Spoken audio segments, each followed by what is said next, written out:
Hello, how's it going? All glory to Jesus Christ, the King of Kings and the Lord of Lords. So I'm doing an outside one. I wanted to talk about dreams, because a lot of people have dreams. A lot of Christians have dreams, and they talk about their dreams on YouTube.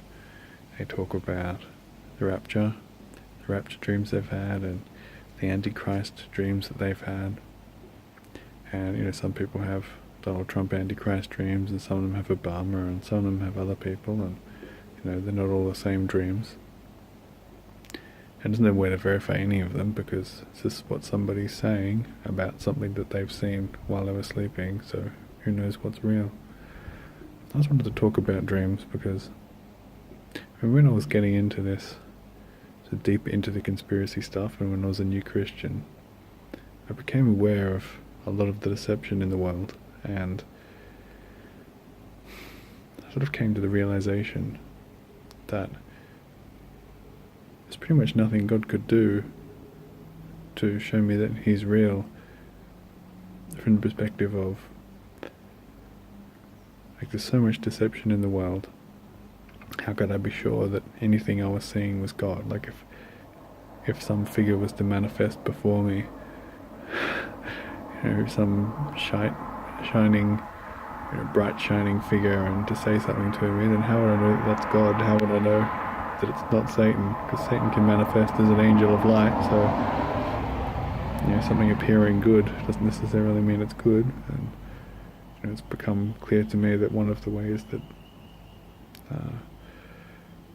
the deception happens is that you're given really good, comforting, seemingly well-reasoned arguments for things that aren't true. And if you want to believe something that isn't true, you can believe it and you can find evidence to support it. And I've had a lot of dreams, a lot of spiritual dreams, some of them not spiritual, just what you'd call regular dreams, where things happen and they can be explained in the context of, I had a dream. And then there are other dreams which are, there was something else in my dream. There was a demon, or there was a spirit of some kind, or perhaps an angel, who knows. So it's difficult to tell sometimes because, as I said, it's easy for a demon or a fallen angel or whatever, Satan himself, to appear to you and to appear to be being nice to you and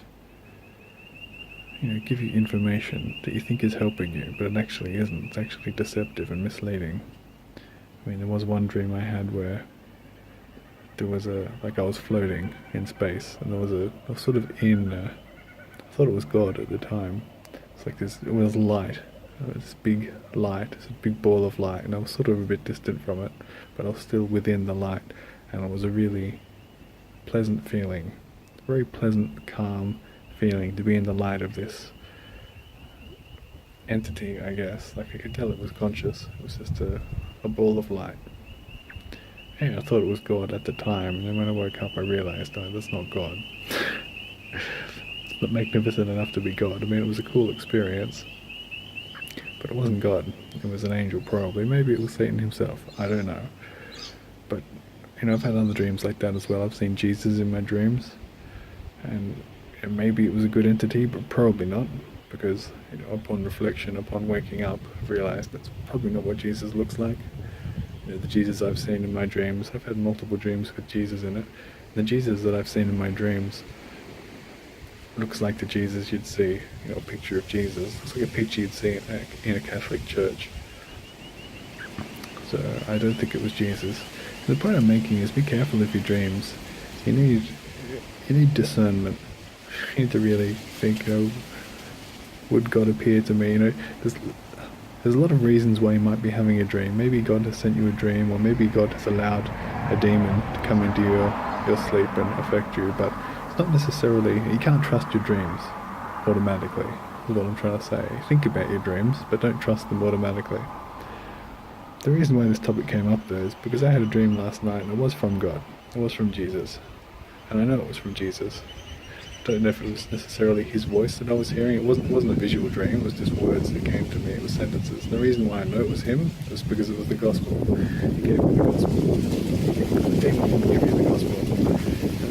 amazing because it was the. Unfortunately, I can't remember exactly what was said. It was nothing that you. It was nothing new. It was just the gospel, but it was the gospel in the. It was the perfect version of it, you might say. It was like just a sentence. And it's just a really cool sentence. It described things well, and then after that, after a bit of time to digest it, there was another sentence, and there was a few sort of sentences that just summed up the gospel really well. Unfortunately, I can't remember the exact words, but it was the gospel. God sent His only Son because He loves us. He sent His only Son to die for us on the cross, so that everybody who believes in Jesus might have eternal life through Him. It's basically just that. It's what you've read in the Bible. It's what you've heard before. There's nothing special about the dream other than, I would guess, if I had to guess, I would guess it was Jesus' voice that I heard. It was very comforting. It was very nice.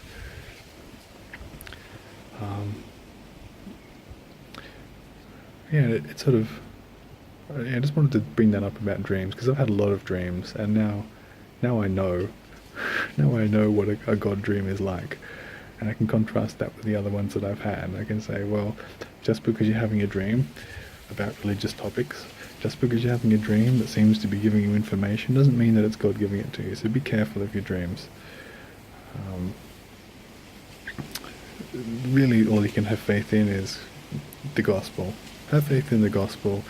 Don't be arrogant and prideful enough to assume that you're going to get any more information than that, because there's a good chance that that's all you'll know until Jesus comes and plucks us out of here. So here's that point. And then there was another point that I've been thinking about. I've been like the nature of God and the nature of Jesus. Sort of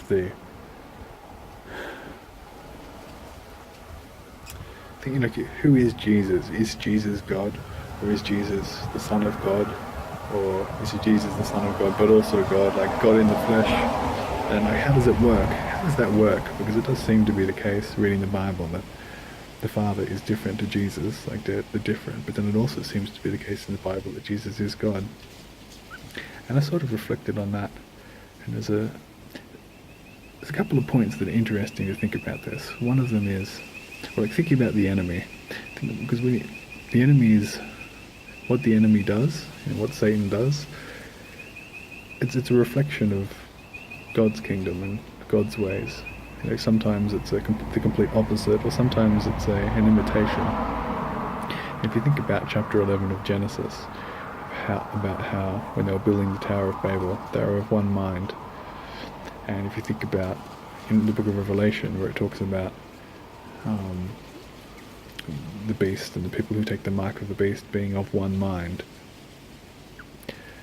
that if you transfer that idea into what it would be like to be a child of God, one of God's children, we will be of one mind.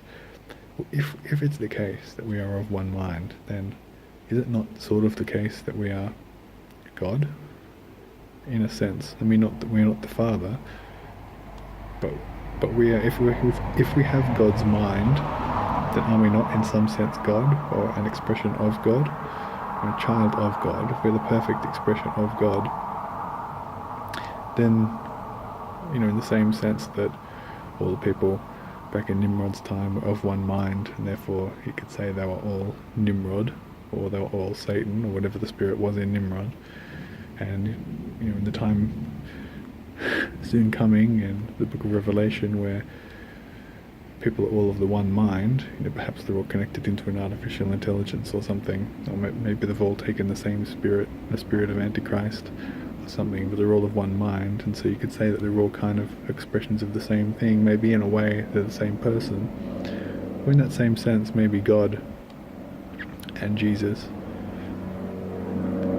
Jesus isn't the Father, but in the same sense is similar enough, has the same mind as the Father, and so therefore he is God, in the same sense that we will also be, as children of God in our glorified bodies, we will be God. I don't know, it's just an idea, but it's interesting to think about. If you have the same mind as God, does that kind of make you God? Does God live through you and you live through God and we all live through each other? We're all connected. We all have the same mind. It's an interesting thought. I just thought I'd let you know. Anyway, God bless.